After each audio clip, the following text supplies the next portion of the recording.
አይናችን ነሽ ማርያም አንቺን አይንኩብን የተዋህዶ ልጆች እንወድሻለን።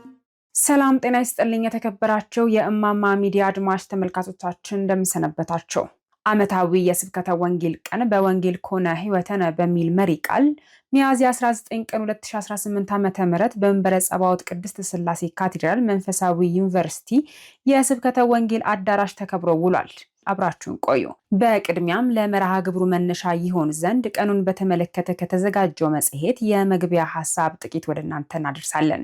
ስብከተ ወንጌል ለቤተ ክርስቲያን የጀርባ አጥንት ነው። ለአንድ ሀገር እድገታዊ ተስፋ ህዝባዊ እድገቱ የሚለካው በትምህርት ፋና ሲንጸባረቅ በልዩ ልዩ የማምረቻ መሳሪያዎችና በሰለጠኑ የማምረቻ ኃይሎች ሲበለጽግ መሆኑ አይካድም። በዚሁ አኳያ ለቤተ ክርስቲያንም እድገት የማምረቻ መሳሪያ ስብከተ ወንጌል እንደሆነ አጠራጣሪ አይሆንም። ጥንትም በሐዋርያት አሁንም ባለንበት ዘመን ምዕመናን በስብከተ ወንጌል እያሰባሰበና እያደራጀ በመንፈሳዊና በስጋዊ ብልጽግና ረገድ ስብከተ ወንጌል ለቤተ ክርስቲያን ህዋሳት የደም ስርና መጋቢ ህይወት እንደሆነ ሌላ አሻሚ ነገር አይኖረውም። ባለፉት 2 ዓመታት ማለትም በመጀመሪያውና በአንደኛው ዙር የስብከተ ወንጌል ቀን በሁለተኛውም ዓመት ዝክረ ወንጌል ወዝክረ ሊቃውንት በሚል ርዕስ በመንበረ ፓትርያርክ ጠቅላይ ቤተ ክህነት ጽርሐ ተዋሕዶ የስብከተ ወንጌል አዳራሽ ዓመታዊ ጉባኤ ማካሄዱ ለስብከተ ወንጌል እድገትና መጠናከር ጽኑ መሰረት መጣሉ የማይካድ ሀቅ ነው። በዘንድሮም ዓመትም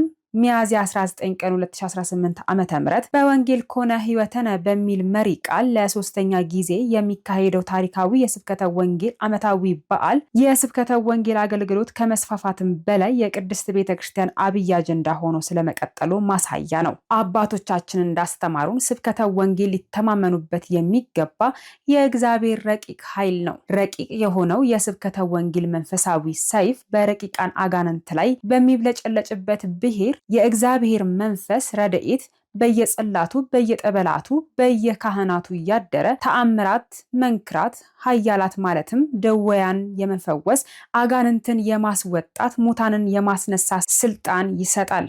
ይህም የመንፈሳዊ ሰይፍ ትጥቅ የሚሰጠው ለማስተማርና ስራ ለማሰራት ሳይሆን በማባበልና በመደለል ስለ ፍቅረ ንዋይ ከከተማ እስከ ገጠር ለቀደመ ለሮጠ አስመሳይ ሰባኬ ወንጌል አይደለም። ስራ ለሚሰራና ክርስቶስን እስከ ሞት በሚገባ ለሚያገለግል መንፈሳዊ አርበኛ ነው። ከተጻፈው ርዕሰ አንቀጽ ስር የተወሰደውን ጥቂት መነሻ ሐሳብ ወደ እናንተ አደረስን።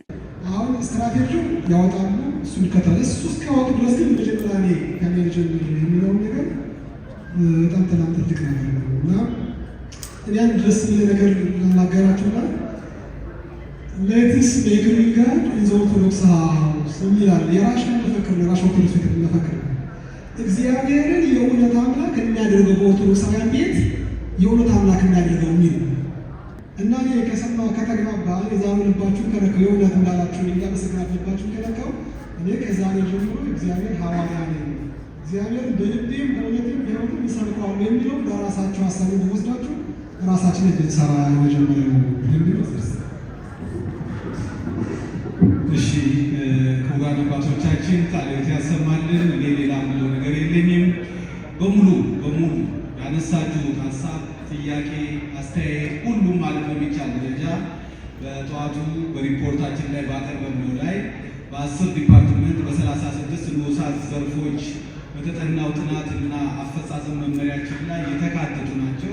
ይኸውም ከተደራሽነትም አንጻር ከቋንቋ አንጻር ከተለያየ ነገር ከዓለም አቀፍ አገልግሎት አንጻር ሁሉንም ነገር ያካተተ ዲፓርትመንት የተፈጠረለትና የተዘጋጀ መሆኑን አውቃችሁ እግዚአብሔር እንዲረዳን በጸሎት ብቻ አግዙን፣ በሀሳብ አግዙን፣ ከጎናችን ቁሙ። በራችንን ጊዜ ቢሆን ክፍት ነው። አብራችሁን ሁኑ። ከመተቸት ቀረብ ብላችሁ ሀሳብ ስጡን። ጉድለት ሊኖርብን ይችላል። ጉድለታችንን እየሞላን ለመሄድ እንድንችል የእናንተ እገዛ ያስፈልገናል። አቅጣጫ ስጡን፣ ጠቁሙን። በዚህ መንገድ ብትሄዱ ብትራመዱ ጥሩ ነው የምትሉትን ነገር ንገሩን። በእኛ በኩል ግን እግዚአብሔር ይርዳን። ያ ደንብ ወይም ስራ አፈጻጸም መመሪያ ጸድቆ ወደ ተግባር ላይ ይዋል ከተባለ ኦፊሻል ገጻችን ላይ ማለትም ዛሬ በምናስመርጠው ዌብሳይት ወይም ደግሞ ድረገጻችን ላይ በግልጽ እንለቀዋለን። ያንን በሀገረ ስብከት ደረጃም በአጥቢያ ደረጃም ተግባር ላይ የምታውሉት ይሆናልና ሁሉም ለማድረግ እንድንችል እግዚአብሔር እንዳለው ብሎ ከዚህ በላይ ብዙ መናገር አልፈልግም ከሰዓቱ አንፃር። ስለዚህ አሁን ቀጥታ ወደ ቀጣዩ መርሃ ግብር ብንሄድ የተሻለ ይሆናል። ከዚሁ በመቀጠል የሀገር አቀፍ የምክክርና የውይይት ጉባኤ ቃለ ጉባኤና የአቋም መግለጫ ቀርቧል። እንደሚከተለው ወደ እናንተ እናደርሳለን። ተከታተሉን። የሀገር አቀፍ የምክክርና የውይይት ጉባኤ ቃለ ጉባኤና የአቋም መግለጫ። የጉባኤው መሪ ቃል በወንጌል ሆነ ሕይወትን በወንጌል ሕይወታችን ሆነ። የጉባኤው ዕለት ሚያዝያ 19 ቀን 2018 ዓ.ም። ጉባኤው የተደረገበት ቦታ ቅድስት ሥላሴ ዩኒቨርሲቲ ውስጥ ሁለገብ አዳራሽ።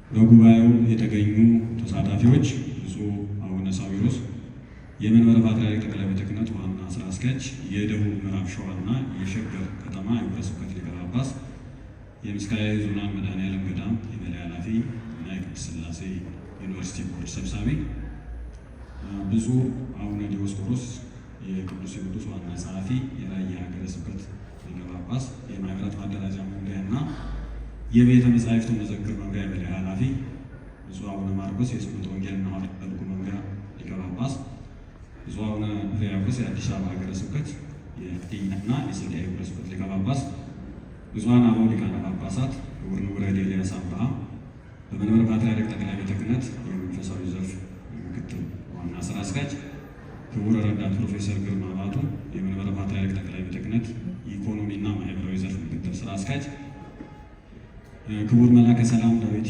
ያሬድ የስብከተ ወንጌልና ሐዋርያዊ ተልእኮ ዋና ኃላፊ፣ ክቡር የጠቅላይ ቤተ ክህነት የየመምሪያ ኃላፊዎችና የድርጅት አስኪያጆች፣ ክቡር መላከ ሰላም አለማየሁ ተፈራ የሸገር ከተማ ሀገረ ስብከት ዋና ስራ አስኪያጅ፣ ክቡር ሊቀ ኅሩያን ይልማ ጌታሁን የኢትዮጵያ መጽሐፍ ቅዱስ ማህበር ጠቅላይ ጸሐፊ፣ አዲስ አበባ ሀገረ ስብከት ክፍላተ ከተማ ጥሪ የተደረገላቸው የክፍለ ከተማ ስራ አስኪያጆችና የስብከተ ወንጌል ኃላፊዎች፣ ከሁሉም አህጉረ ስብከት ጥሪ የተደረገላቸው ክቡራን የአህጉረ ስብከት የስብከተ ወንጌል ክፍል ኃላፊዎች፣ ከአዲስ አበባ ሀገረ ስብከት አድባራትና ገዳማት ጥሪ የተደረገላቸው የአድባራትና የገዳማት አስተዳዳሪዎችና የስብከተ ወንጌል ክፍል ኃላፊዎች በተገኙበት ጉባኤ ተደርጓል። የጉባኤው መከፈት። ጉባኤው በብፁዕ አቡነ ሳዊሮስ የመንበረ ፓትርያርክ ጠቅላይ ቤተ ክህነት ዋና ስራ አስኪያጅ፣ የደቡብ ምዕራብ ሸዋ እና የሸገር ከተማ ሀገረ ስብከት ሊቀ ጳጳስ ቡራኬ የተከፈተ ሲሆን በቅድስት ሥላሴ ካቴድራል ካህናት ጸሎተ ወንጌል ተደርሷል። ዛቲ ዕለት እንተ ገብረ እግዚአብሔር ይትፈጸም ታሰባቲ ኦ እግዚኦ አድኅንሶ እግዚአብሔር የሰራት ቀን ይህች ናት። ሐሴት እናድርግባት በእርሷም ደስ ይበለን፣ አቤቱ አሁን አድን የሚለው ምስባክ ከመዝሙረ ዳዊት መዝሙር 118 ቁጥር 25 በዲያቆኑ ከተሰበከ በኋላ የሉቃስ ወንጌል ምዕራፍ 24 ቁጥር 13-32 በብፁዕ አቡነ ሳዊሮስ ዋና ስራ አስኪያጅ ተነቦ መርሃ ግብሩ ተከፍቷል። መርሃ ግብሩ ከተከፈተ በኋላ የስብከተ ወንጌልና ሐዋርያዊ ተልእኮ መምሪያ ዋና ኃላፊ መላከ ሰላም ዳዊት ያሬድ የጉባኤውን ዓላማ የሚገልጽ መልእክት አስተላልፈዋል። የ10 ወር ሪፖርት እና የወደፊት የስራ አቅጣጫዎችን የጉባኤውን ዓላማና ግቦችን በሚያመላክት መልኩ አቅርበዋል። መግለጫ በኋላ ብፁዕ አቡነ ሳዊሮስ የመንበረ ፓትርያርክ ጠቅላይ ቤተ ክህነት ዋና ስራ አስኪያጅ እና የደቡብ ምዕራብ ሸዋና የሸገር ሀገረ ስብከት ሊቀ ጳጳስ መልእክት አስተላልፈዋል። ከዚህ መልእክትም በኋላ በማለዳው ክፍለ ጊዜ ክቡር መርጌታ ባህረ ጥበብ ሙጬ የስብከተ ወንጌል አገልግሎት ተደራሽነትና ያሉባቸው ተግዳሮቶች መፍትሄዎቻቸውን በሚል ርዕስ ሰፊ የሆነ ጥናታዊ ጽሑፍ አቅርበዋል። በጥናታዊ ጽሑፋቸውን ውስጥ የወንጌል ትርጉምና ምንነት፣ የወንጌል በአባቶች ትምህርት፣ የወንጌል ስርጭትና የገጠሙት ተግዳሮቶች መፍትሄዎቻቸው የሚሉትን አካተዋል። በተለይም ችግሮችን በአውደ ምሕረት ላይ ብቻ ያተኮረ የወንጌል ስብከት ላይ ማተኮራችን፣ የመጡትን ብቻ መስበክና ውጤቱን አለመገምገም፣ ዘመኑን ከመዋጀት መዘግየት፣ ዓላማውን የሳተ የሰባኪያን ምደባና ስርጭት ማካሄድ፣ ትውልድ አልባ የሆኑ ህንፃ ግንባታዎች ላይ ብቻ ትኩረት አድርጎ መስራት፣ እነዚህንና የመሳሰሉ ችግሮች ተጠቅሰዋል። ከቀረቡ መፍትሄዎች መካከልም ስርዓተ ትምህርትን ማሻሻል፣ ቴክኖሎጂና ሚዲያን መጠቀም፣ ካህናትን ማሰልጠን፣ ማብቃትና ማሰማራት፣ አውደ ምሕረት ላይ ብቻ ከማተኮር ይልቅ በሁሉም ቦታ ተገኝቶ ወንጌልን መስበክ፣ እጃችን ላይ ያሉ ሀብቶችን በሙሉ መጠቀም፣ ለምሳሌ መድረኮቻችንን፣ የአብነት ትምህርቶችንና ጥንታዊ ታሪካችንን፣ እነዚህን የመሳሰሉትን ነገሮች አግባቡ መጠቀም የሚሉት ተገልጸዋል። ጥናታዊ ጽሑፍ ከቀረቡ በኋላ ሰፊ ውይይት ተደርጓል። ጥያቄዎችም ተነስተው መልስ ተሰጥቷል። 5 ጥያቄዎችን ከሰዓት በኋላ ባለው ጊዜ ከስብከተ ወንጌልና ሐዋርያዊ ተልእኮ መምሪያ ለጉባኤው ቀርበው ዝርዝር ውይይት ተደርጎባቸዋል። ይሄ ሁሉ ካለፈ በኋላ ብፁዕ ዋና ስራ አስኪያጅ በሰጡት መመሪያ የመምሪያው ኃላፊ ባቀረቡት መልእክት ሪፖርትና የስራ አቅጣጫ በጥናታዊ ጽሑፉ በቀረቡት የመፍትሄ ሀሳቦች ከጉባኤው በተነሱ ጥያቄዎችና በተሰጡ አስተያየቶች መሰረት ተወያይተን ከዚህ በታች የቀረቡትን የአቋም መግለጫዎች አቅርበናል።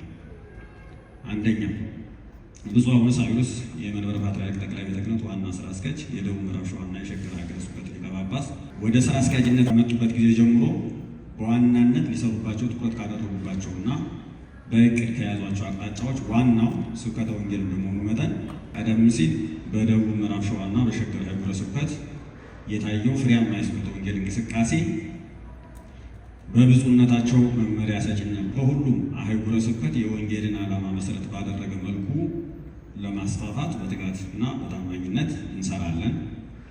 ሁለተኛ፣ ብፁዕ አቡነ ማርቆስ የስብከተ ወንጌልና ሐዋርያዊ ተልእኮ መምሪያ ሊቀ ጳጳስ ስብከተ ወንጌል ላይ ትኩረት ተሰጥቶ እንዲሰራ በሰጡት መመሪያ ክቡር መላከ ሰላም ዳዊት ያሬድ የስብከተ ወንጌልና ሐዋርያዊ ተልእኮ መምሪያ ዋና ኃላፊ ባቀረቡት የትኩረት አቅጣጫ የተቀመጡ ነጥቦች እንዲሳኩ እኛ የጉባኤው ተሳታፊዎች በየደረጃው የተጣለብንን ኃላፊነት ለመወጣት በቁርጠኝነት እንሰራለን። ሶስተኛ፣ መርጌታ ባህረ ጥበብ ሙጬ የስብከተ ወንጌል ተግዳሮቶችና መፍትሄዎቻቸው በሚል ርዕስ ያቀረቡት ጥናታዊ ጽሑፍ በትክክል አሁን ያለንበትን ሁኔታና የመፍትሄ አቅጣጫዎችን ያሳየ ስለሆነ ከአድናቆት ጋር ጉባኤው ሙሉ በሙሉ ተቀብሎታል። በጥናቱ የተጠቆሙ መፍትሄዎችም ተግባራዊ እንዲሆኑ እኛ የጉባኤው ተሳታፊዎች ያለንን ቁርጠኝነት እናረጋግጣለን። የመፍትሄ ሀሳቦችም በየደረጃው ተግባራዊ እናደርጋለን። አራተኛ፣ የስብከተ ወንጌል ተደራሽነትንና የአገልግሎት ጥራትን ለመጠበቅ ተከታታይ ስልጠናዎችን መስጠት በጣም አስፈላጊ መሆኑን ጉባኤው በሰፊው ተወያይቶበታል። ስለዚህ ራሱን የቻለ ማሰልጠኛ ማዕከል እንዲኖር አዲስ አበባና ሸገር ከተማ ሀገረ ስብከት ባላቸው የተሻለ የተማረ የሰው ኃይልና የገንዘብ አቅም ምክንያት ምሳሌ የሚሆን ማዕከል እንዲከፍቱ ጉባኤው ያሳስባል። አምስተኛ፣ አገልጋዮችን የምናስተምርበትና የምናሰለጥንበት መንገድ ተልእኮ ተኮርና ዘመኑን የዋጀ እንዲሆን በተለይ የአብነት ትምህርት ስርዓተ ትምህርትና የካህናት ማሰልጠኛ ስርዓተ ትምህርት እንዲሻሻልና እንዲያድግ የትምህርትና ማሰልጠኛ መምሪያና ሌሎች የሚመለከታቸው ባለድርሻ አካላት ተገቢውን ትኩረት ሰጥተው እንዲሰሩ ጉባኤው በአጽንኦት ያሳስባል። ከገጠር ይልቅ በከተማ ሁሉን ተደራሽ ከማድረግ ይልቅ ልዩ ድጋፍ የሚፈልጉት አካላትን በሙሉ የማያካትት ስለሆነ ከቦታ፣ ከቋንቋ፣ ከዓለም አቀፋዊ ተደራሽነት ልዩ ድጋፍ የሚፈልጉ አካላትን ሙሉ በሚያካትት መልኩ እንዲሰራበት እያሳሰብን እኛም በየደረጃው የድርሻችንን ለመወጣት ቃል እንገባለን። ሰባተኛ፣ በአንዳንድ ሰባኪያነ ወንጌል የሥነ ምግባር ሁኔታ ብዙ ክፍተቶች እየታየበት ስለሆነ ይህን ለማረም እንዲቻል በስብከተ ወንጌልና ሐዋርያዊ ተልእኮ መምሪያ የሥነ ምግባር መመሪያ ተዘጋጅቶ በቅዱስ ሲኖዶስ ጸድቆ ተግባር ላይ እንዲውል በአጽንኦት እናሳስባለን። ስምንተኛ፣ ከምዕመናን የሚቀርቡ ሃይማኖታዊ ጥያቄዎች መልስ የሚያገኙበት ወይም መልስ የሚሰጥበት መንገድ ማዕከሉን የጠበቀ ባለመሆኑ ምክንያት ጥቅም ብቻ ሳይሆን ጉዳትም እየታየበት ስለሆነ ተቋማዊ በሆነ መልኩ ወጥ የሆነ መልስ መስጫ መንገድ እንዲመቻችና ለሰባኪያን ወንጌልም አቅጣጫ የሚሰጥበት መድረክ እንዲኖር ይደረግ ዘንድ ስብከተ ወንጌልና ሐዋርያዊ ተልእኮ መምሪያ ከሊቃውንቱ ጉባኤ ጋር በጋራ እንዲሰሩ እንጠይቃለን። ዘጠነኛ፣ ዘመኑ የደረሰበትን ቴክኖሎጂና ሚዲያ ተጠቅሞ ስብከተ ወንጌልን ማስፋፋት አስፈላጊ ነው። ለስብከተ ወንጌል ተደራሽነትም ሚዲያ በጣም አስፈላጊ መሆኑ የታወቀ ስለሆነ የስብከተ ወንጌልና ሐዋርያዊ ተልእኮ መምሪያ ራሱ የሚያንቀሳቅሰው ሚዲያ እንዲኖረው እንጠይቃለን። የራዲዮ ማሰራጫ ጣቢያ በሀገራችን ሕግ ለእምነት ተቋማት ስለማይፈቀድ በውጭ ሀገራት ባሉን አህጉረ ስብከት አማካኝነት የስብከተ ወንጌል ማሰራጫ ራዲዮ ጣቢያ እንዲኖረን ሊመቻች ዘንድ ስብከተ ወንጌልና ሐዋርያዊ ተልእኮ መምሪያ የቤት ስራውን ወስዶ እንዲሰራበት እንጠይቃለን። አስረኛ፣ ለብዙ ዓመታት በተደከመው ድካምና በተሰራው ስራ ምክንያት ለስብከተ ወንጌል የሚሰጠው ትኩረት እየተሻሻለ የመጣ ቢሆንም አሁንም ከዚህ በላይ የተሻለ ትኩረት እንዲሰጠው የሚያስፈልግ መሆኑን ጉባኤው አምኖበታል። ስለዚህ የቤተ ክርስቲያን አባቶች፣ አገልጋዮች፣ ምዕመናን እና ወጣቶች አሁን ከተሰጠው በላይ ከፍ ያለና ለወንጌል ተገቢ የሆነ ትኩረት እንዲሰጠው እንጠይቃለን። በወንጌል ሆነ ሕይወትን በወንጌል ሕይወታችን ሆነ ሚያዝያ 19 ቀን 2018 ዓ.ም አዲስ አበባ ቅድስት ሥላሴ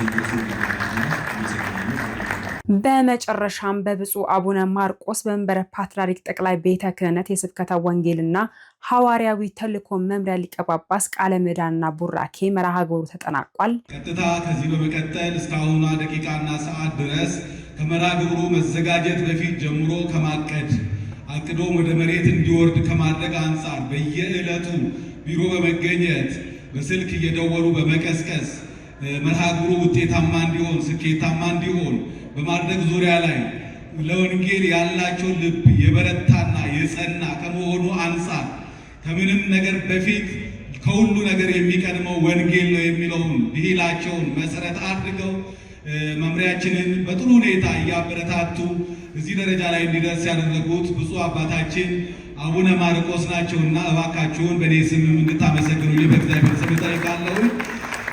ስለዚህ አሁን ከዚህ ቀጥሎ ብፁዕ አባታችን አባታዊ መልእክታቸውንና ቃለ ምዕዳንና ቡራኬያቸውን ሰጥተው መርሃ ግብራችንን በይፋ እንዲዘጉልን በታላቅ ትሕትና ዝቅ ባለ መንፈስ እጠይቃለሁ። ወደ ብፁዕ አባታችን። እንግዲህ በሰላም አስጀምሮ በሰላም አስፈጸመን ለአምላካችን ክብር ምስጋና ይግባው።